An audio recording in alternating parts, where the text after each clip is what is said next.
Magandang araw mga kababayan. Narito ang updated weather report para sa araw na ito, May 21, 2025. Huwag kalimutang i-like, i-share, mag-subscribe sa aming channel at pindutin ang notification bell para lagi kayong updated sa lagay ng panahon. Ayon sa PAGASA, patuloy pa rin ang epekto ng dalawang weather systems sa ating bansa.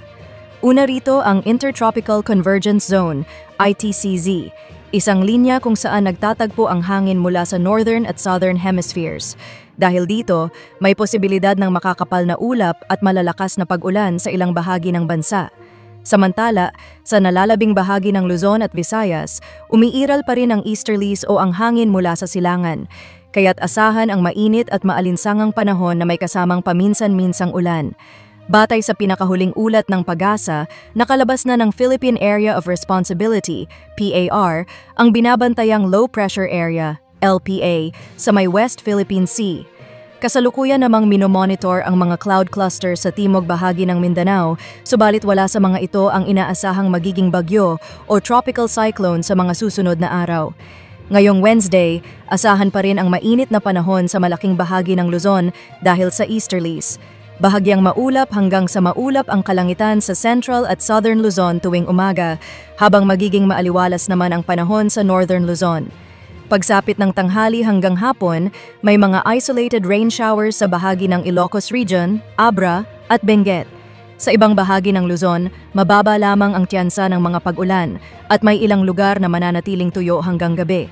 Sa Metro Manila, ang temperatura ay maglalaro mula 26 hanggang 35 degrees Celsius. Sa Baguio City, ito ay mula 18 hanggang 26 degrees Celsius. Sa Palawan, payong ang inyong kaibigan dahil inaasahang magkakaroon pa rin ng mga pag-ulan, lalo na sa central portion, dulot pa rin ng ITCZ, bagamat hindi ito tuloy-tuloy. Sa Visayas, inaasahan ang fair weather conditions, particular sa western at central portions. Sa eastern Visayas, magiging maulap ang kalangitan na may mataas na posibilidad ng ulan sa eastern Samar, Leyte at southern Leyte. Sa hapon, posibleng magkaroon ng scattered rains and thunderstorms sa iba pang bahagi ng Visayas. Ang temperatura sa Puerto Princesa ay mula 25 hanggang 31 degrees Celsius, habang sa Metro Cebu, ito ay nasa pagitan ng 28 hanggang 32 degrees Celsius. Sa Mindanao, magpapatuloy ang maulang panahon. Sa umaga pa lang, may mga thunderstorms sa malaking bahagi ng Soc-Sargen at Davao Occidental, dulot ng ITCZ. Maaaring makaranas ng scattered rains and thunderstorms sa buong araw sa iba't ibang bahagi ng Mindanao. Ang temperatura sa Zamboanga City at Davao City ay maaaring umabot sa 32 degrees Celsius. Kahapon, araw ng Tuesday, naitala ang mataas na heat index na umabot sa 48 degrees Celsius sa Dagupan City, Pangasinan, na siyang pinakamataas ngayong taon. Sinundan ito ng Apari, Cagayan, na may 46 degrees Celsius at Lawag City, Ilocos Norte at Tuguegarao City, Cagayan, na parehong nakapagtala ng 45 degrees Celsius. Sa Metro Manila, umabot naman sa 41 degrees Celsius ang heat index kahapon.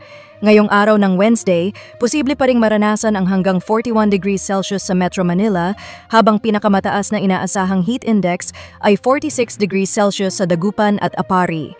Ayon sa PAGASA Heat Index Forecast, maraming bahagi ng Luzon, Western Visayas, Samar Provinces at Northern Mindanao ang makakaranas ng dangerous levels of heat, particular sa mga coastal areas. Kaya't pinapayuhan ang lahat na uminom ng maraming tubig, iwasan ang paglabas mula 10 a.m. hanggang 3 p.m. at gumamit ng payong o sombrero bilang proteksyon sa init na maaari ring gamitin kung magkaroon ng thunderstorms sa hapon. Para sa ating mga kababayang maglalayag, asahan ang banayad hanggang katamtamang pag-alon ngayong linggo. Karaniwang taas ng alon ay kalahating metro, ngunit maaari itong umabot hanggang 1.5 metro kung may kasamang thunderstorms at malalakas na hangin. Sa ngayon, walang inaasahang sea travel suspensions hanggang Sunday. Para sa 4-day weather forecast mula Thursday hanggang Sunday, patuloy ang epekto ng ITCZ at easterlies. Kaya't malaking bahagi ng Mindanao, Palawan at ilang bahagi ng Visayas ang makakaranas ng maulang panahon. Posible ang pagbaha at pagguho ng lupa. Sa nalalabing bahagi ng Luzon at Visayas, magiging mainit at maalinsangan pa rin ang panahon, lalo na sa tanghali, nasasamahan ng mga isolated thunderstorms sa hapon hanggang gabi. Ayon sa PAGASA, walang nakikitang indikasyon ng onset ng rainy season. Kailangan muna nating makaranas ng southwesterly wind flow or hangin mula sa kanluran. Ayon sa kasalukuyang datos, inaasahang magsisimula ito sa mga huling araw ng Mayo, particular mula May 29 hanggang May 31. Pagkatapos nito, kailangang makapagtala ng 5 sunod na araw ng ulan sa Western Luzon at Visayas upang maideklara ang opisyal na pagsisimula ng tag-ulan. Kaya't ang pinakamaagang petsa ng onset ng rainy season ay sa unang linggo ng June o maaaring umabot pa sa ikalawang linggo nito. At iyan ang ating latest weather update. Maraming salamat sa inyong panonood.